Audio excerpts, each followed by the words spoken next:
Hey everyone, welcome to Princess of Gay. I'm your host Connie, and today we are here with my blind reaction to Ip Man 3.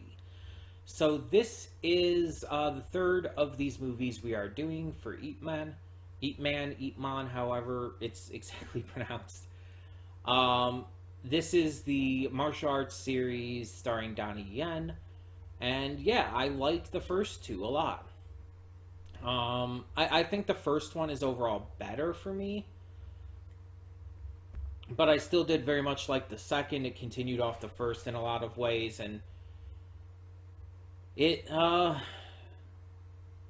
showed how terrible we Americans are. Which, I mean, you just can't deny. We suck. America fucking sucks. But now we go into the third one. I don't know how long this is going to take place after the first two. I don't know like what to expect in terms of anything else. I don't know anything about this. But what I can say is we are reacting to this off of YouTube this time. Because it is free with ads. So, hey, why not? Because that means since I use ad blocker, it's just free. It's all good. We don't even have to worry about ads. I don't know how good the subtitles are going to be. I assume since it is a movie in Chinese, the subtitles are going to be like legit and not just like there is a specific auto translate option on here. So I assume these are going to be like actual. I don't know how big they're going to be and how like good like of subtitles like on the screen, because we've had issue with that on YouTube before, with subtitles just being small and hard to read and stuff. So I hope that's not the case, but if it is, there's not really anything I can do about it, unfortunately. I'm just excited though. So this is a movie we're doing on Saturday as normal, but just as a note, this is part of technically the donation reward appreciation week. Although in terms of the week itself is mostly taking place between Monday and Friday, this is still being recorded during the week, so it's technically counts, even though we do movies every weekend anyway. Most of the time donation rewards, so yeah. Want to mention that though, I hope everybody enjoyed the donation reward appreciation week, all the different shows we did, the 10 different shows we previewed, the shows that we were just continuing as normal. I hope you all enjoyed what we had to show off, and I'm excited to get to this movie, so we're just going to do so. When the screen fades to black, pause this redirect and go to the description below. Follow the link to the reaction, and after you watch it... Excuse me. Follow the link to the reaction, and after you watch it, come back here to the redirect and resume play. Because after it fades to black and then it fades back in, everything from that point forward will be my afterthoughts and will contain spoilers to the episode, or to the movie, rather. So, that being said, thank you so much for tuning in, and I will see you at the reaction. And we are back, and we'll begin with spoilers in 3, 2, 1, now. So, the first two movies did a lot of great stuff, had a lot of great action, obviously, had some good emotional moments, really like hammered in certain aspects of Master Ip's philosophies and beliefs, as well as showing connections to other characters. And each of these movies have been very, like, how do I put this? They've been very much their own thing. Like, yeah, watching them back to back, you get the story and everything. But you could easily go into any of these without having seen any of the others and follow it just fine. Like, you could go into this movie having never watched the first two, and you'd get everything you need to. You'd understand everything that is necessary to enjoy it. Like, will watching the first two enhance the experience? Yeah.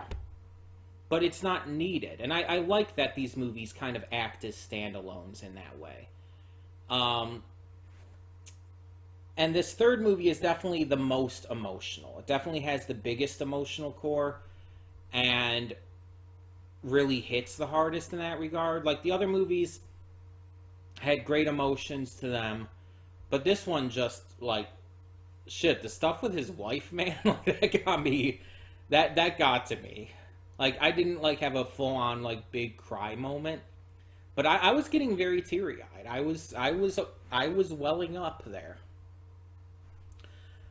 Um, this movie has kind of three main plots that it focuses on. Obviously, there's the stuff with him and his wife. How throughout a lot of the film he's doing all this other stuff, and because of that, he's unintentionally neglecting his wife, and this is hurting her. She feels like she's not as important to him. But after her diagnosis and after he finds out, he kind of completely flips on that, ignoring everything else around him while paying every bit of attention to her.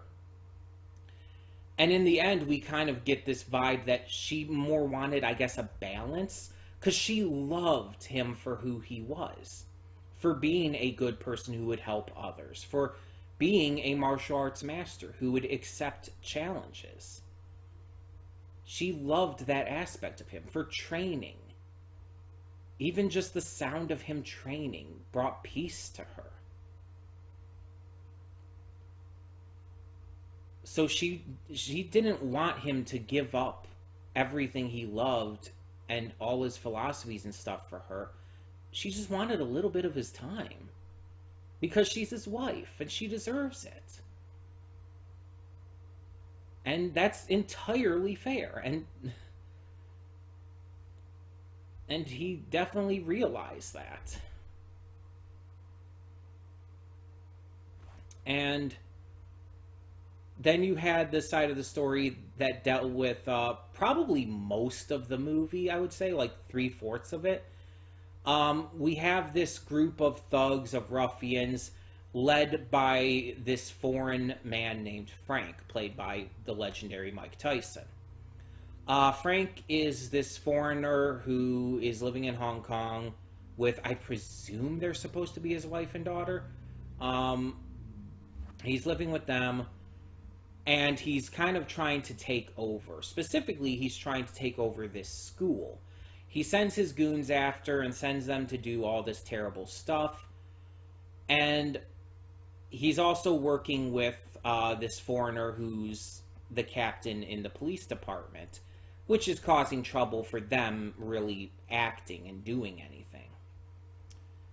So we see different confrontations between Frank's thugs and Ip Man and Chung as well. And we see that eventually Ip is going to have to confront Frank to take care of this all. And so we see the confrontation and a bet is made. Last 3 minutes, I'll leave everything alone. You just last 3 minutes with me, and it's fair game. You win, I'll leave the school alone, all is good. And he lasts, he survives. And, I mean, survives. It wasn't a death match or anything, but Frank clearly keeps to his word, and that storyline just kind of ends with that, which was surprising. I really wasn't expecting him to keep to his word, but he did. I guess he respected him in the end. But we see Mike Tyson's boxing skills on full display. We see him just really going at it. And, like, God, this movie came out in 2015. It's like you don't really think about like Mike Tyson. Like when did he? Let me see if I can find out here, because I think he retired long before that, right? Let me see. I want to be sure here.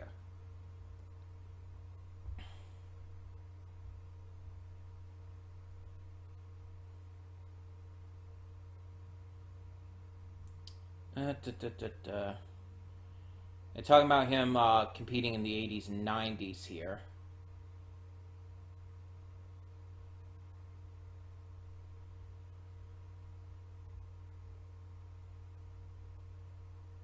According to this, he was scheduled for a championship match in '91, but pulled out after an injury.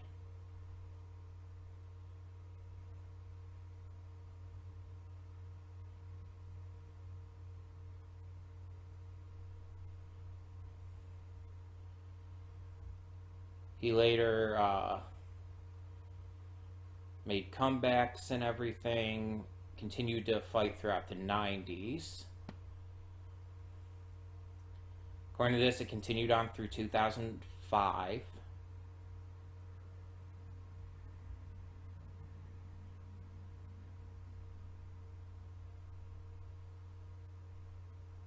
Hmm.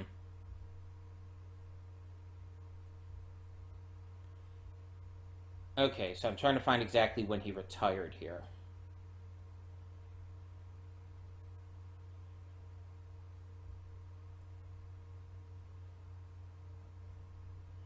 Okay, in 2005, in June of 2005, he quit before the start of the seventh round in a close bout against Kevin McBride. In a documentary in 2008, he stated that he only fought McBride for a payday and that he did not anticipate winning. That he was already in poor physical condition and fed up with taking boxing seriously. Okay.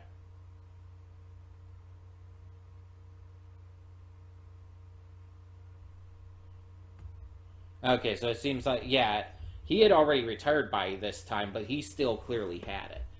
Um, and I'm not going to get into all of the controversies and bad things attributed to him and everything. I don't know all the details surrounding that, so I'm not going to just speak on that. But yeah, it's like he was definitely an intimidating presence in this. The third story of this, though, focused on Chung. Chung is another Wing Chun master who is a single father, from what we can tell. I don't think it mentioned him having a wife, but a single father who was taking care of his kid, and he was working as a rickshaw driver because he couldn't get anything else, and obviously they don't get paid a lot. So he's just trying to make as much money as he can by doing these underground fights and eventually working for one of Frank's underlings, which he does, mind you, drop pretty quickly. But he's just trying to give his kid a good life, trying to, be able to take care of him and inspire him.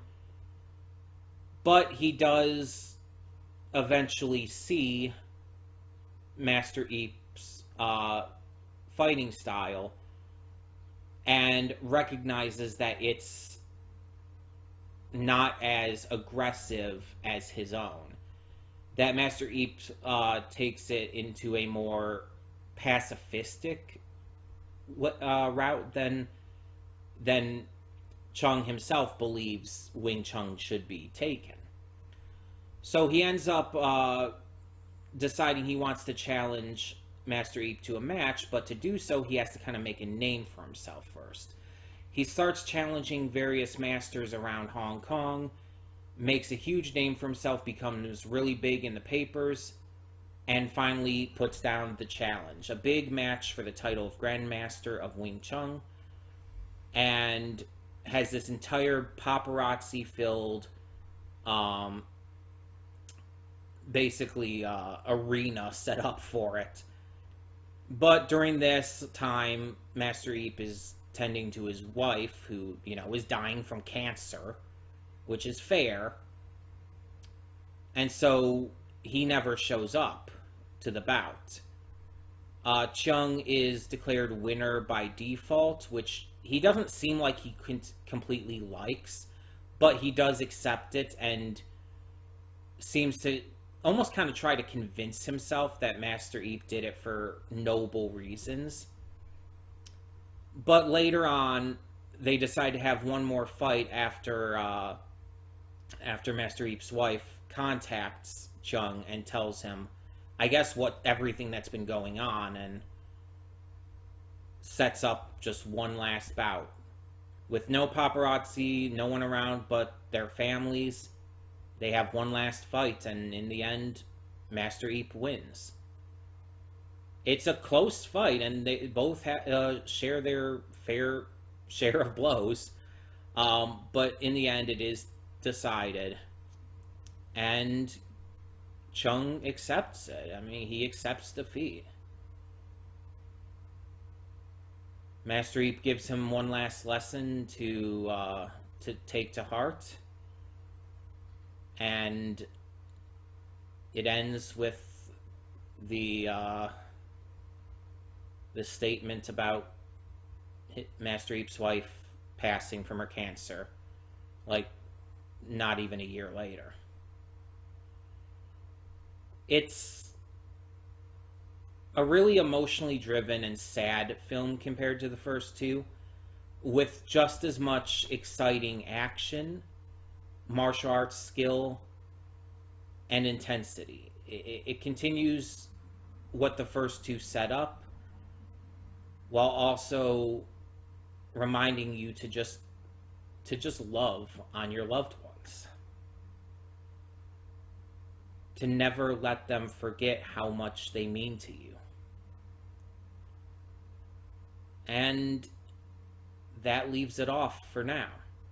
But there is a fourth movie, as well as a spin-off. And I don't know what the spin-off is exactly about. Something from one of the movies, I guess. But I do know that both of those are still out there. So we're more than likely not done with this series yet. This was a donation reward from Matthew Vasquez. I don't remember if I mentioned that before. If I forgot to mention that before, I apologize. This was a donation reward from Matthew Vasquez. So thank you, as always, for donating for these movies, Matthew. If you want to donate for the others, I feel free when you can. If you want to wait till the next double reward month, that will be in September. If you want to do it now, if you have the money or whatever, just whenever you would want to. No pressure. I'll be excited to check them out when that time comes, whenever it might be. But yeah, these movies are they're just great. They're written well, they're acted well.